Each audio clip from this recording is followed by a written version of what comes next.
Hey guys, I'm Lee Barnes. I'm the Conference Youth and Family Ministry Consultant, and today I want to talk to you about Lead Small by Reggie Joyner and Tom Shifankas. It's a book that breaks down 5 different areas of ministry that helps you really get into the lives of parents and into the lives of students. The first aspect of this is be present.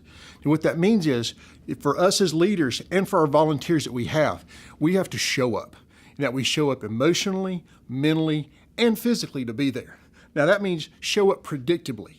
That means be a consistent force in the youth or children's life that you're a part of. Also, I found this works as part of small groups for adults.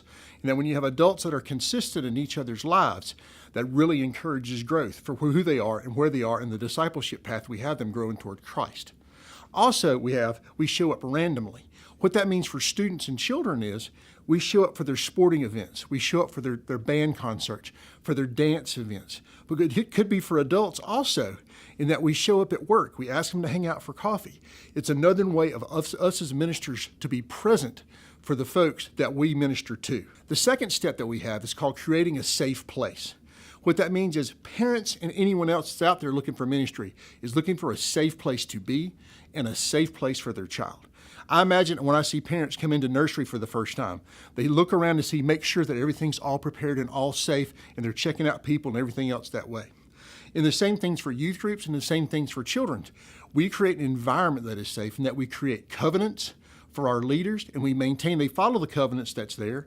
We have our safe sanctuaries policies that keeps us safe all the way around. Also, we have a way of looking at it to where we guard the heart of our child, in that we encourage that there's no bullying and there's no actions that might be bad that could happen in a small group session or in a large group session.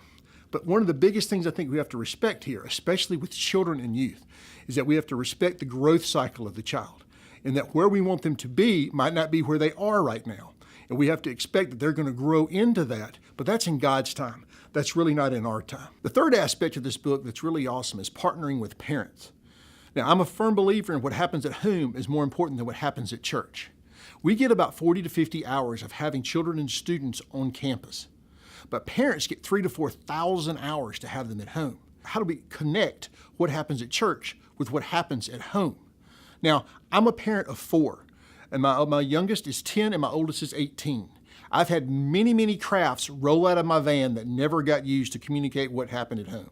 I think we need to utilize online tools of blogs and emails to where parents can continue the conversation at home around the dinner table, maybe bathing their younger children, or even during drive time as they travel all over for sports and things, to communicate what keeps going on at church, what happens at home.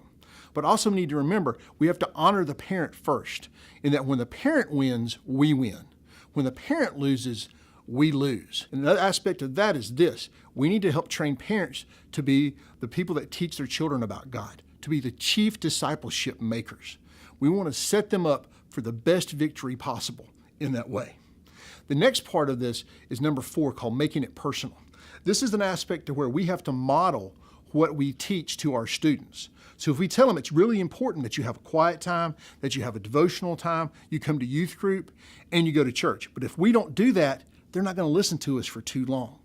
How do we say what we do? We have to make it really important for them to realize this. I think I have a model that I work with, in that you personally need to have a Paul, a Timothy, and a Barnabas in your life. And I always teach this to my students, to have someone that's older than me that's mentoring me, someone that's my age that I'm accountable to, and someone that's younger than me that I am ministering into. The younger I can start that with somebody, it helps them grow in their faith, but also it helps me because I get to grow in my faith also by seeing these people. Also, we have to realize our students and children is this: we are not perfect, and we don't want to tell them that they need to be perfect. We are people who are following Christ. We're not here to be Christ to them. We're here to be Christ followers. So we can tell them, like Paul says in the Bible, follow me as I follow Christ. So they'll see us in our highs and our lows. The best thing they could possibly see is us fail and then recover by grace and forgiveness. So they realize that's possible, and we don't expect perfection from them. Lastly, and I think this is one of the most important parts of the book, is point 5. It's called Move Them Out. We have to realize that as our students move from preschool to elementary school to middle school to high school and beyond, we have to be prepared to pass them on to other leaders. They're not going to be ours forever. It's the very rare case somebody keeps a teacher for that long. Never happens in school. Even rarely happens at church. How do we prepare transition times to move students to where they want to be? And we can keep moving them in their faith, usually, hopefully with an aligned strategy in the church.